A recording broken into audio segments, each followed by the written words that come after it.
Former Texas Congressman Beto O'Rourke is in hot water after a judge expanded a restraining order that would prevent both him and his political group from sending money out of the state.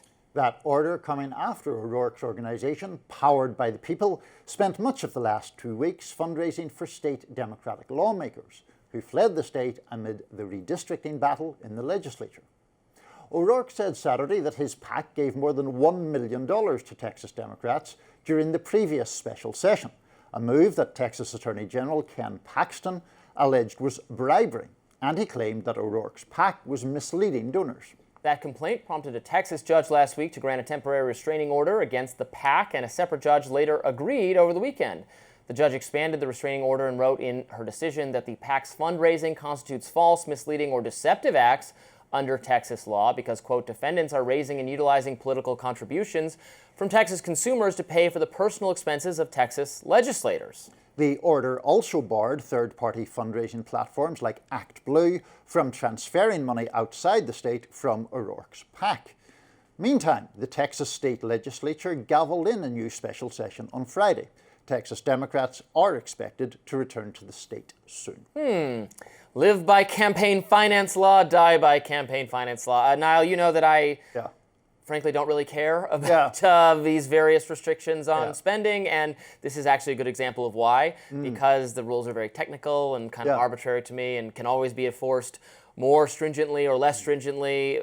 I'm sure these judges are reaching decisions that are perfectly in keeping with the law, but also could be applied more loosely if they were more favorable to Beto O'Rourke or more strict or whatever. And this is the danger you get into. But I don't care if he raises money for their defense. It's fine. I expected you would be more gleeful about a Beto O'Rourke defeat in the courts, but not so actually. No, I'm taking the high road of principle. Good. This shows why excessively regulating money raising is, in my view, it is speech.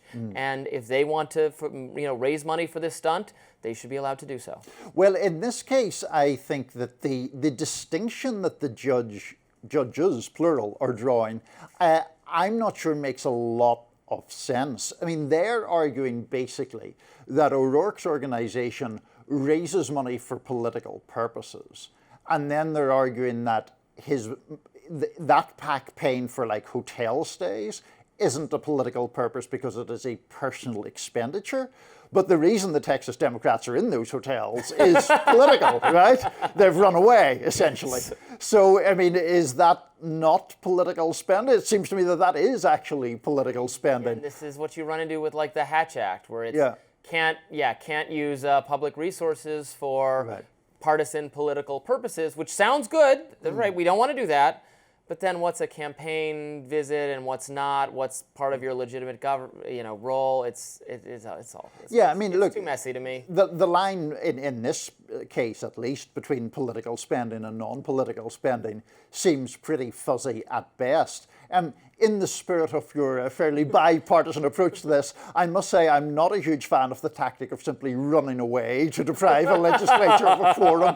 That doesn't seem a very sensible way to conduct political business to me. It's like we're going to go down to defeat in this vote, so let's just disappear. Isn't it funny the quirks of our system? I mean, the filibuster is the ultimate quirk, whereby it was written in such a way that you had to talk and talk and talk, and then they said, well, that's stupid. You can just say filibuster, but they didn't intend for it to be a system where actually it takes 60 votes to pass anything in the Senate. It's very funny. Yeah, I mean, it's just all these really weird and arcane laws, I think, are kind of complicated. But the deprivation of a quorum just seems like an obvious attempt to frustrate what the Democratic, with a small d, will is for good or for bad. So that's why I'm not a huge fan of that. I find it amusing. It's like a Where's Waldo for the Texas Democrats. Find him in the little drawing. They're coming back now, so we'll find them in the legislature. Although I guess we know what hotels they're staying in, because if this Beto has paid the bill. Decision. The Hyatt, huh?